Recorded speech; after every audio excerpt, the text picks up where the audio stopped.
Hello friends, இப்போ வந்து பூஜை சாமான் விளக்கிறத பற்றி சின்ன சின்ன டிப்ஸ் தான் நான் உங்களுக்கு தரப்போகிறேன். இந்த பாருங்கள் ஃப்ரெண்ட்ஸ், போன வாரம் விளக்குன பூஜை சாமான் அப்படியே எவ்வளோ பளபளன்னு இருக்குது பாருங்கள். இந்த வாரம் வியாழக்கிழமை இன்றைக்கி விளக்க போகிறேன். நமக்கு விளக்கவே மனசு வராது, அப்படியே தான் இருக்கும். நான் தேய்ச்சி வச்ச பூஜை சாமான்லாம் பாருங்கள். இப்போ வந்து நம்ம சாம்பிராணி போடுறதுக்கு நம்ம தேங்காய் ஓடு இருக்குல்ல, அதை வந்து கேஸில் பற்ற வச்சு எரிய விட்டு இதில் எடுத்து வச்சு தான் சாம்பிராணி போடுவேன். சில சமயத்தில் சாம்பிராணி வந்து அப்படியே இதில் பிடிச்சிக்கும், அந்த ஓடும் பிடிச்சிட்ருக்கு பாருங்கள். இப்போ தான் நம்ம வந்து இதை சுரண்டி தேய்க்கிறதுக்கு ரொம்ப கஷ்டமாக இருக்கும். அந்த சமயத்தில் நம்ம என்ன செய்யலாம், கேஸை பற்ற வச்சுக்கலாம்.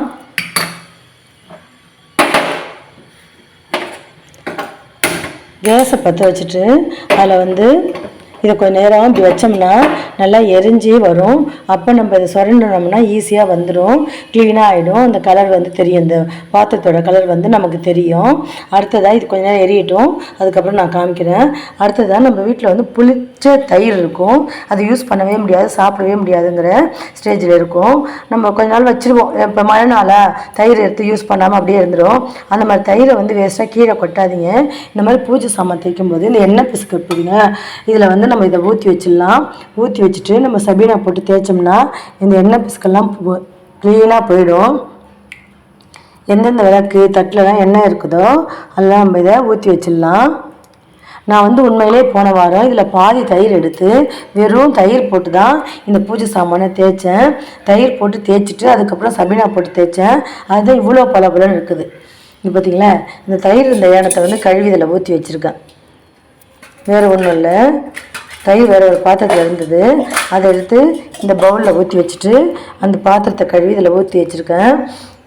நான் வெறும் தயிரும் வந்து சபீனா போட்டு தான் போன வாரம் தேய்ச்சேன். இந்த வாரம் வந்து எனக்கு வந்து 2 கையால், அதாவது மொபைலில் வந்து வீடியோ எடுக்கிறேன்னா, அதனால் என்னால் வந்து உங்களுக்கு விளக்கு தேய்க்கும் போதோ இல்லை காய்கறி கட் பண்ணும்போதோ இல்லை க்ளீன் பண்ணும்போதெல்லாம் 2 கையால் எந்தெந்த வேலை செய்யணும் அந்த வேலையெல்லாம் உங்களுக்கு அதனால வீடியோ எடுத்து போட முடியல. ஒரு கையால் எடுக்க முடிஞ்ச வீடியோ மட்டும் தான் நான் எடுக்கிறேன்.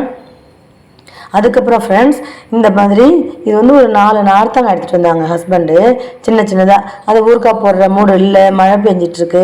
அது என்ன செய்யணும் பார்த்தா ரொம்ப பழுத்துருச்சு. இந்த நார்த்தங்காய் என்ன பண்ணோம், ஒவ்வொரு வாரமும் ஒரு நார்த்தங்காயை கட் பண்ணி தான் நான் விளக்கு தேய்ச்சேன். அதே மாதிரி நம்ம வீணாக போகிற மாதிரி இருக்கிற எலுமிச்சம்பழம், இது 2 தான் நான் யூஸ் பண்ணுவேன் எப்பயுமே. போன வாரம் ஆனால் நான் இந்த நார்த்தங்காயும் எலுமிச்சம்பழம் போன வாரமே இருந்தது, நான் இது எதுவுமே யூஸ் பண்ணாமல் தயிரை மட்டும்தான் யூஸ் பண்ணி தயிர் எல்லாத்துலேயும் தடவி வச்சுட்டு அதுக்கப்புறம் சபீனா போட்டு தேய்ச்சி விளக்குன்னு. அதுதான் வந்து ஒரு வாரமாயும் இவ்வளோ பளபளன்னு இருக்குது. அதுக்கே மார்கழி பிறந்ததில் காலை மாலை 2 வேளையுமே நான் விளக்கு ஏற்றி பூஜை பண்ணிகிட்டு இருக்கிறேன். அப்படி இருந்து விளக்கெல்லாம் எவ்வளோ பளபளன்னு இருக்குது பாருங்கள். உங்கள்கிட்ட தயிர் இல்லைன்னா இந்த மாதிரி எலுமிச்சம்பழம் மட்டும் தேய்ச்சிட்டு அதுக்கப்புறம் சபீனா போட்டு தேய்ப்பேன். வேறு எந்த பொருளுமே நான் யூஸ் பண்ண மாட்டேன். இங்கே பாருங்கள் ஃப்ரெண்ட்ஸ், நம்ம அடுப்பில் வச்ச இந்த தூபகால் வந்து நல்லா எரியுது பாருங்கள். இப்போ நம்ம அடுப்பு ஆஃப் பண்ணலாம். இப்போ வந்து இது எரிஞ்சு நல்லா அடங்கினதுக்கப்புறம் இதை ஈஸியாக நம்ம சுரண்டி எடுத்துடலாம். நான் சுரண்டி எடுத்துகிட்டு உங்களுக்கு காமிக்கிறேன் ஃப்ரெண்ட்ஸ். இப்போ வந்து இது எரிஞ்சு அடங்கிடுச்சு. இப்போ வந்து ஒரு கரண்டி காம்போ இல்லைன்னா இந்த மாதிரி கத்தியும் எடுத்து நம்ம இதை சுரண்டிடலாம். இதில் இந்த நெருப்பில் படாத சாம்பிராணி, ஏன்னா நெருப்பு வந்து அந்த அனல் வந்து அடங்கியிருக்கும். அந்த மாதிரி சமயத்தில் இந்த சாம்பிராணியும் அந்த ஓடும் என்ன ஆகிடும், அப்படியே பிடிச்சிக்கும். இந்த மாதிரி சுரண்டிங்கன்னா ரொம்ப ஈஸியாக இருக்கும். இப்போ இதை நான் 2 கையை, ஒரு கையால் தூபாவில் பிடிச்சிக்கிட்டு ஒரு கையால் சுரண்டினேன்னா ரொம்ப க்ளீனாக வந்துடும்.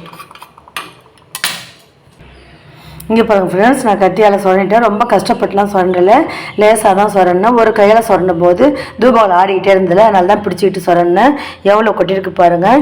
இப்போ வந்து நம்ம இதில் எலுமிச்சம்பழம் தேய்ச்சி சபீனா தேய்ச்சி விளக்கணும்னா ரொம்ப பளபளன்னு ஆகிடும். அதுக்கப்புறம் ஒன்று முக்கியமானது என்னென்னா, எப்போ பூஜை சாமான் தேய்ச்சாலும் அதை தேய்ச்சி மேலேயே வைங்க. சிங்கில் போட்டு சபீனா தடவிட்டு சிங்கில் போட்டு ஒரு ட்ராப் தண்ணி பட்டாலும் அந்த இடம் புள்ளியாக தெரியும். மேலேயே ஒவ்வொன்றா சபீனா தேய்ச்சி வச்சுட்டு ஒவ்வொன்றா கழுவி எடுத்துடுங்க. கழுவி எடுத்ததுக்கப்புறம் உடனே ஒரு காட்டன் துணி வச்சு தொடச்சி எடுத்துருங்க. தொடச்சி எடுத்துட்டு உடனே மஞ்சள் குங்குமம் வைக்கணும். கொஞ்ச நேரம் வச்சா கூட அந்த கலர் வந்து மங்கின மாதிரி எனக்கு தெரியும். துடைக்கிறது தான் முக்கியம். அதில் நல்லா தொடச்சி வச்சுட்டு அதுக்கப்புறம் மஞ்சள் குங்குமம் வச்சோம்னா ரொம்ப பளபளன்னு அடுத்த வாரம் 2 வாரம் 3 வாரம் கூட அப்படியே இருக்கும். எனக்கு ஆனால் ஒரு வாரத்துக்கு ஒரு தடவை விளக்கெல்லாம் மனசு திருப்தியாகவே இருக்காது, ஏதோ ஒரு தடை ஏற்படுற மாதிரியே இருக்கும். அதனால தான் நான் வாரம் தேய்ச்சிருவேன்.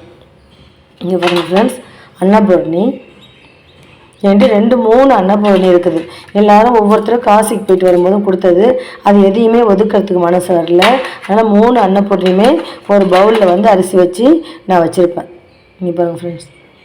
சைஸ் வரையாக இருக்குது. இப்படி தான் ஃப்ரெண்ட்ஸ் நான் பூஜை சாமான் தேய்ப்பேன். நான் தேய்ச்சிட்டு தொடச்சிட்டு வேணுன்னா உங்களுக்கு நான் காமிக்கிறேன்.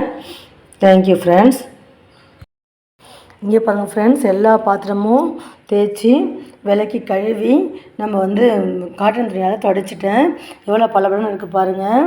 இது உள்ளே வந்து இப்படி தான் இருக்கும். ஏன்னா நம்ம தண்ணி வச்சுருக்கோம்ல எப்பயுமே, அதனால் உள்ளே இப்படி தான் இருக்கும். இது நான் ஸ்ட்ரெயின் பண்ணலாம் விளக்கலை. இப்போ மேலே பாருங்கள் எவ்வளோ பளபளன்னு இருக்குது. இதுக்கே நான் வந்து ஒரே ஒரு எலுமிச்சம்பழம் தான் பயன்படுத்தினேன். இதிலெல்லாம் தயிர் ஊற்றி வைக்கலையோ அதுக்கு மட்டும்தான் எலுமிச்சம்பழம் பயன்படுத்தினேன். மீதி எல்லாம் அந்த தயிரை வச்சே தேய்ச்சிட்டேன். இந்த நார்த்தங்காய் கூட அப்படியே இருக்குது பாருங்கள். இதை கூட நான் யூஸ் பண்ணவே இல்லை. இது நெக்ஸ்ட் வீக் இந்த நார்த்தங்காய் யூஸ் ஆகிடும் எனக்கு. இதுவுமே வந்து நம்ம தண்ணி ஊற்றி பூ வச்சுருக்கோம்ல, அதனால தான் இப்படி இருக்குது. மற்றபடி வெளியிலலாம் நல்ல பளபளன்னு இருக்குது. நீங்கள் எப்படி விளக்குவீங்கன்னு பாருங்கள். இதை விட ஈஸியான டிப்ஸ் ஏதாவது இருந்தால் பூஜை சாமான் விளக்க சொல்லுங்கள். நான் வந்து இங்கே பாருங்கள், இந்த விளக்கு பாருங்கள் எவ்வளோ பளபளன்னு இருக்குது பாருங்கள். இந்த தூபகால் பாருங்கள், ஃபஸ்ட்டு எப்படி இருந்தது இப்போ எப்படி இருக்குன்னு பாருங்கள். இன்னும் இந்த கருப்பு போகிற அளவுக்கு தேய்க்கலாம். நான் தேய்க்கலை. திருப்பியும் நாளைக்கு நம்ம அதே மாதிரி தான் செய்ய போகிறோம். அதனால் நான் தேய்க்கலை.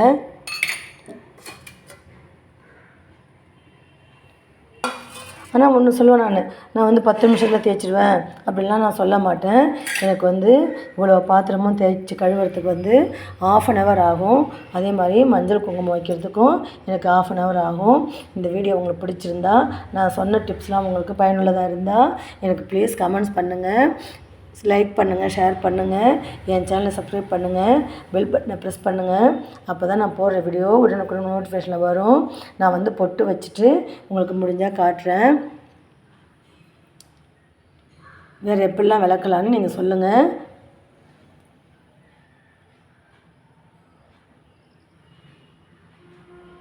Thank you friends. பாருங்கள் ஃப்ரெண்ட்ஸ், எல்லா பூஜை சாமானுக்கும் பொட்டு வச்சுட்டேன். இந்த பிளேட்டுக்கு பொட்டு வச்சுருக்கேன். இந்த கலச சொம்புக்கும் பொட்டு வச்சுருக்கிறேன். இது வந்து நம்ம பூ போடுற உருளி தான், அதனால் நான் இதுக்கு பொட்டு வைக்கல. அப்புறம் இந்த 2 பிளேட்டும் ஏன் பொட்டு வைக்கலாம், இது பிரசாத பிளேட்டு தான். வெத்தலைப்பாக்கு பழம் வச்சு பூஜை பண்ணுவோம்ல, அதுக்காக யூஸ் பண்ணுற 2 பிளேட்டு. மாமனார் படுத்துக்கிட்ட ஒரு பிளேட்டில் வெத்தலைப்பாக்கு பழம் வைப்போம், இல்லை எந்த பிரசாதம் வந்தாலும் வைப்போம். அதே மாதிரி பூஜை ரூமில் சாமிக்கிட்ட ஒரு பிளேட்டில் வைப்போம். அதனால தான் இந்த 2 பிளேட்டுக்கும் பொட்டு வைக்கலை. அதுக்கப்புறம் இந்த விளக்கு வச்சுருக்கோம்ல ஃப்ரெண்ட்ஸ், காமாட்சி விளக்கு. இந்த முக்காலி வந்து எங்கள் வீட்டு சைட்லலாம் பழக்கம் இல்லை, தெரியாது எங்களுக்கு. ஒரு பழைய நினைவுக்கு ஞாபகம் வந்தது, அது உங்கள்கிட்ட பகிர்ந்துக்கலான்னு தான் பார்க்குறேன். அது இந்த முக்காலி எங்கள் சைடெல்லாம் கிடையாது, யூஸ் பண்ணதில்லை. இந்த மாதிரி ஒரு பிளேட்டில் தான் விளக்கு வச்சுருப்பாங்க. எனக்கு வந்து கல்யாணம் ஆகி நான் வந்தப்போ எல்லா பூஜை சாமான்லாம் செக் பண்ணாங்க மாமியார் வீட்டில். செக் பண்ணிவிட்டு முக்காலி இல்லை, முக்காலி வேணும், நீ மறுவீடு போயிட்டு வரும்போது முக்காலி வாங்கிட்டு வான்னு சொன்னாங்க. இங்கே வந்து இந்த மாதிரி முக்காலியில் தான் விளக்கு வைக்கிறாங்க. அப்படி இல்லைன்னா நம்ம விளக்கு கட்டைன்னு சொல்லுவோம், மரத்தில் பார்த்துருப்பீங்க. அது அந்த காலத்துலலாம் மரத்தில் விளக்கு கட்டைன்னு செஞ்சு அதுக்கு மேலே தான் விளக்கு வச்சுருப்பாங்க. ஹைட்டாக இருக்கும், குத்து விளக்கு சைஸில் இருக்கும். அந்த மேல் பகுதி மட்டும் இருக்காது, ஃப்ளாட்டாக இருக்கும். அந்த மேலே மட்டும் இந்த மாதிரி ஃப்ளாட்டாக இருக்கும். ஆனால் குத்து விளக்கு சைஸில் கீழே இருக்கிற எல்லா டிசைனுமே இருக்கும். குத்து விளக்கில் எப்படி இருக்கும் அதே மாதிரி மேலே வந்து அந்த 5 3 போட்டு விளக்கு ஏற்ற முகம் இருக்கும்ல, அது இல்லாமல் இந்த மாதிரி ஃப்ளாட்டாக இருக்கும். அந்த மாதிரி விளக்கு தட்டில் காமாட்சி விளக்கு வச்சு ஏற்றிருக்காங்க மாமியார் வீட்டில். அப்படி இல்லைன்னா இந்த முக்காலி, நான் என்ன யோசனை, விளக்கு தட்டில் வச்சு ஏற்றினா சாமி படத்தெல்லாம் மறைக்கும்ல, அதனால் வேணான்னு சொல்லிட்டு அப்புறம் மறுவீடு போயிட்டு வரும்போது முக்காலி வாங்கிட்டு வந்தேன். அது எனக்கு இப்போ ஞாபகம் வந்தது, அது உங்கள்கிட்ட பகிர்ந்துக்கிட்டேன். இந்த நான் விளக்கி தேய்ச்ச முறை பொட்டு வச்சதெல்லாம் உங்களுக்கு பிடிச்சிருந்ததுன்னா சொல்லுங்கள், கமெண்ட்ஸை சொல்லுங்கள். அதுக்கப்புறம் மஞ்சள் கொஞ்சமாக தெரிகிற மாதிரி குங்குமம் வைக்கணும்னு சொல்லுவாங்க. எனக்கு ஆனால் வரவே வராதிங்க பாருங்களேன். நான் ட்ரை பண்ணுவேன், அந்த மாதிரி மஞ்சள் தெரிகிற மாதிரி குங்குமம் வைக்கிறதுக்கு எனக்கு வரவே வராது. ஃபுல்லாக குங்குமம் மட்டும்தான் தெரியும் நான் வச்சுருக்கதில் பார்த்தா. நீங்களாம் எப்படி இதை விட சிம்பிளாக விளக்கு தேய்ச்சி பொட்டு வைப்பீங்கன்னு எனக்கு கமெண்ட்ஸில் சொல்லுங்கள் ஃப்ரெண்ட்ஸ். Thank you, by.